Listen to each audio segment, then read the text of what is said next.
گھروں کے اوپر تاریک آسمان چھایا ہوا تھا جس پر ہلکی ہلکی ہوا چل رہی تھی۔ چھتوں سے ٹپکنے والے پانی کی بوندیں ایک بے آواز موسیقی بنا رہی تھیں، مگر عائشہ کے دل کے طوفان کے سامنے یہ سب کچھ خاموش تھا۔ کمرے کا دروازہ آہستہ بند ہوا اور اندھیرا سب طرف پھیل گیا۔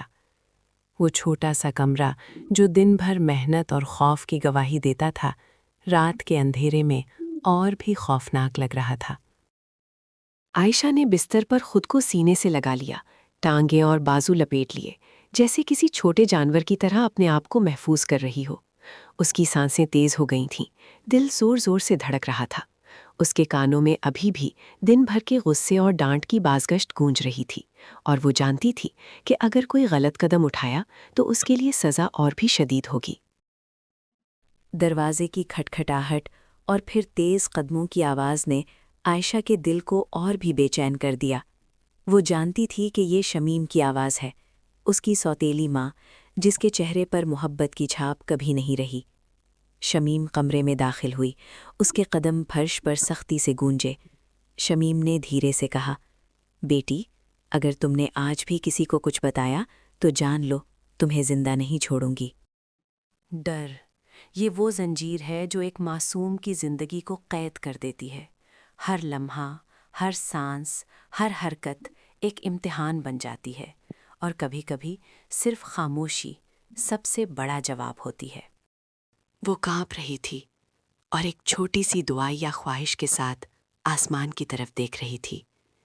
یا اللہ، اگر میرا کوئی محافظ نہیں ہے تو ہی میرا محافظ بن جا۔ اگلی صبح گلی میں ایک نرمی تھی، ہوا میں ہلکی خوشبو تھی، لیکن عائشہ کے دل میں ابھی بھی اندھیروں کا سایہ چھایا ہوا تھا۔ وہ گھر کے چھوٹے سے دروازے کے پاس کھڑی تھی، برتن دھونے کے بعد تھکی ہوئی، مگر آنکھوں میں چھپی ایک امید بھی تھی۔ اس کی نظر باہر کی طرف تھی، جہاں محلے کی بزرگ عورت خالہ زبیدہ اپنے دروازے سے جھانک رہی تھیں۔ خالہ زبیدہ نے فوراً محسوس کر لیا کہ عائشہ کچھ چھپانے کی کوشش کر رہی ہے۔ اس کے ہاتھ اور بازوؤں پر ابھی بھی نیلے نیلے نشانات تھے، جو صرف معمولی کھیل یا حادثے سے نہیں بن سکتے تھے۔ خالہ زبیدہ نے نرمی سے کہا، بیٹی، کیا تم ٹھیک ہو؟ کیا کسی نے تمہیں مارا ہے؟ عائشہ کی سانس رک گئی۔ اس کے دل میں خوف اور ہچکچاہٹ تھی، مگر اب کچھ اور بھی جاگ رہا تھا، ہمت۔ آہستہ آہستہ اس نے اپنی کہانی شروع کی، آنکھوں میں آنسو، آواز میں کانپ اور دل میں ایک چھپی ہوئی امید۔ خالہ زبیدہ، میں روز مار کھاتی ہوں، سوتیلی ماں۔ خالہ زبیدہ نے اسے گود میں لیا اور آہستہ سے کہا، چپ کر کے نہ رو بیٹی، سب کچھ ٹھیک ہو جائے گا، تمہیں خوفزدہ ہونے کی ضرورت نہیں۔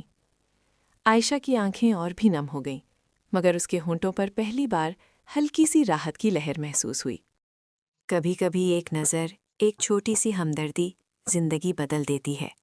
یہ لمحہ عائشہ کی خاموشی کے بعد کا پہلا قدم تھا، انصاف کی طرف۔ خالہ زبیدہ نے فوراً محلے کے بزرگوں کو اطلاع دی اور عائشہ کے والد کو بھی پتہ چلا۔ باپ کو پہلے یقین نہیں آیا۔ عائشہ کے والد نے خالہ زبیدہ سے کہا، یہ کیسے ہو سکتا ہے؟ میں یہ سب کچھ کیسے نہیں دیکھ پایا؟ خالہ زبیدہ نے نرم لہجے میں جواب دیا، بیٹا، یہ سب چھپ کر ہو رہا تھا، مگر اب وقت آ گیا ہے کہ سب کچھ سامنے آئے۔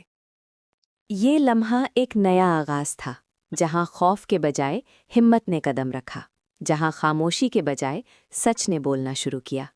یہ لمحہ صرف ایک بچی کی نہیں، ہزاروں مظلوم بچوں کی امید کی کرن بن گیا۔ گلی کے منظر میں دن کی روشنی آ چکی تھی، مگر عائشہ کے دل میں ابھی بھی اضطراب چھایا ہوا تھا۔ عائشہ کے والد صحن میں قدم رکھتے ہی رک گئے، ان کی آنکھوں میں حیرت اور تھوڑی سی بے یقینی تھی۔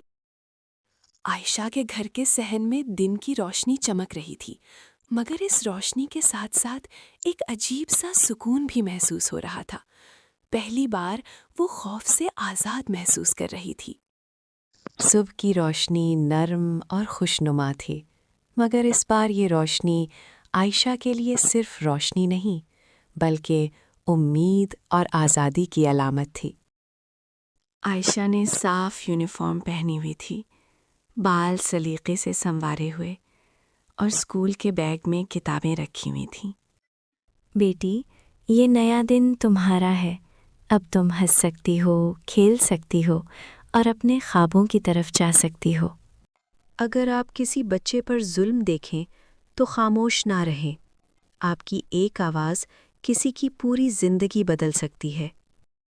اسی وقت پولیس کی گاڑی گھر کے باہر پہنچی۔ 2 اہلکار اترے اور سیدھے باپ کے پاس آئے۔ باپ نے ان سے وضاحت کی اور عائشہ کے ساتھ پیش آئے حالات بتائے۔ پولیس نے فوراً شمیم کے خلاف کارروائی شروع کر دی۔ شمیم کا چہرہ اب خوف، شرمندگی اور اجنبیت سے بھرا ہوا تھا۔ وہ جان گئی تھی کہ اب کوئی دھمکی کام نہیں آئے گی اور اس کا جھوٹ بے نقاب ہو چکا ہے۔ پولیس نے شمیم کو گھر سے باہر نکالا اور اسے قانونی کارروائی کے لیے لے جایا گیا۔ عائشہ کے دل میں ایک عجیب سا سکون آیا۔ یہ پہلا لمحہ تھا جب اسے محسوس ہوا کہ ظلم کبھی ہمیشہ کے لیے غالب نہیں رہتا اور انصاف کبھی تاخیر کے بعد بھی ضرور آتا ہے۔ جب ظلم اپنی حد سے بڑھ جاتا ہے تو انصاف کا روشنی کا کرن ضرور نمودار ہوتا ہے۔ یہ لمحہ ایک مظلوم کے لیے امید کی کرن ہے اور ایک سبق ہے کہ کبھی بھی خاموشی میں صبر کرنے والے کی ہمت ضائع نہیں جاتی۔ عائشہ نے اپنی چھوٹی انگلیوں سے باپ کا ہاتھ تھاما۔ باپ نے اسے گود میں اٹھایا اور کہا، بیٹی، تم نے بہت ہمت دکھائی۔ ہمیشہ یاد رکھو، اللہ کبھی کسی کا ساتھ نہیں چھوڑتا۔ محلے کے لوگ بھی جمع ہو گئے تھے۔ ان سب نے عائشہ کے حوصلے کی تعریف کی اور اس کے ساتھ کھڑے ہو کر شمیم کے ظلم کے خلاف اعلان کیا۔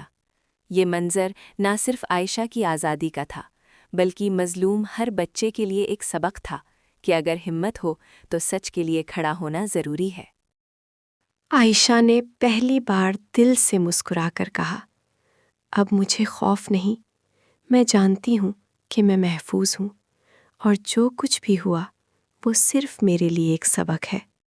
یہ لمحہ صرف ایک بچے کی آزادی کا نہیں، یہ مظلوموں کی آواز ہے۔ یہ ہر اس شخص کی کہانی ہے جو دبایا گیا مگر پھر بھی ہمت نہیں ہاری۔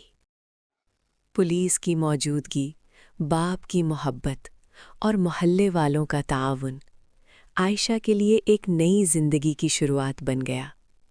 یہ لمحہ ایک امید، ایک نیا آغاز اور ایک یقین تھا کہ سچ چاہے کتنا بھی دبایا جائے، آخر کار اپنی طاقت سے سامنے آتا ہے۔